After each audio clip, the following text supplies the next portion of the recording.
नमस्कार दोस्तों, मेरा नाम है राजके वर्मा और आप देख रहे हैं रिपोर्टर जी। अगर आपने रिपोर्टर जी चैनल को सब्सक्राइब नहीं किया तो आपसे रिक्वेस्ट है चैनल को सब्सक्राइब करना बिल्कुल ना भूलें और लाइक और कमेंट्स तो जरूर कर दें।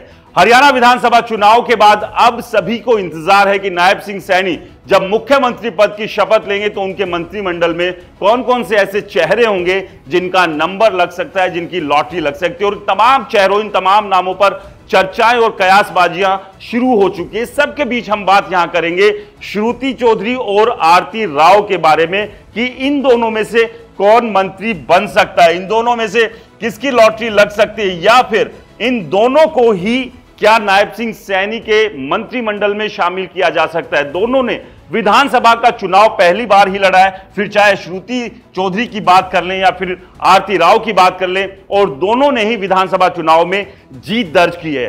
दोनों ही बड़े चेहरे, जो बड़े दिग्गज नेता है, उनकी बेटियां हैं। किरण चौधरी जो कि अब बीजेपी कोटे से राज्यसभा सांसद है, उनकी बेटी है श्रुति चौधरी। तो वहीं राव इंद्रजीत सिंह जो कि गुरुग्राम लोकसभा से सांसद है और केंद्रीय राज्य मंत्री है, उनकी बेटी है आरती राव। और दोनों ही दिग्गज नेता अपनी बेटियों को नायब सिंह सैनी के मंत्रालय में एडजस्ट कराने की जुगत में पूरी तरह से जुटे हुए। अब देखना यह होगा कि दोनों में से कौन कामयाब हो सकता है, क्योंकि यहां पर कई ऐसे समीकरण हैं जो इन दोनों के साथ सेट भी बैठते हैं।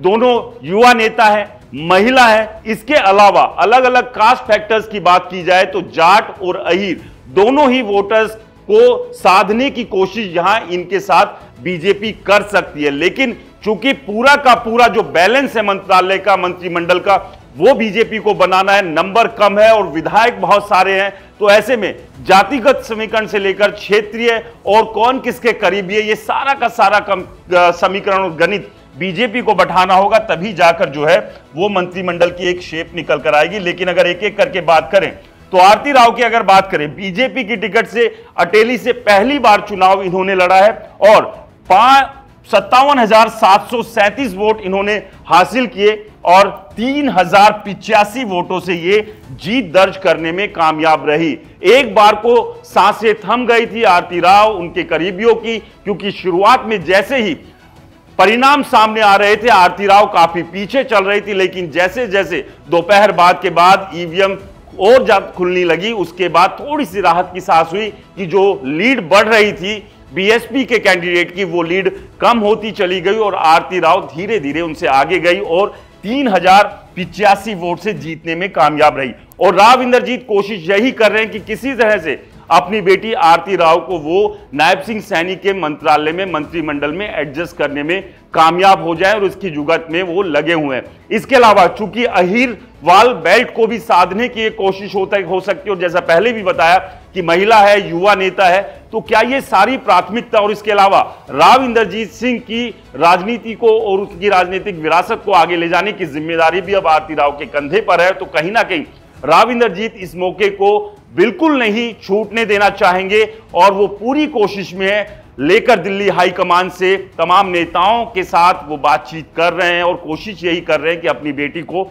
मंत्रिमंडल में शामिल करा दिया जाए। इसके अलावा जो दूसरी महिला नेत्री है, उनकी अगर बात कर लें, वो है श्रुति चौधरी।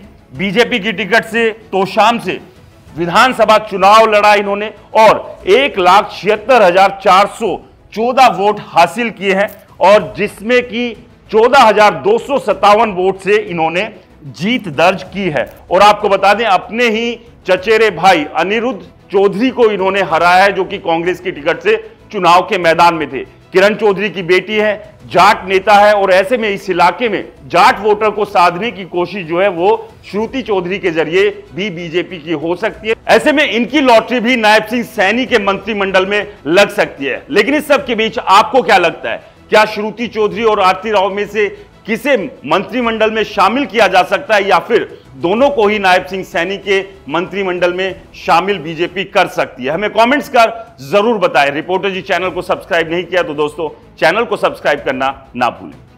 नमस्कार।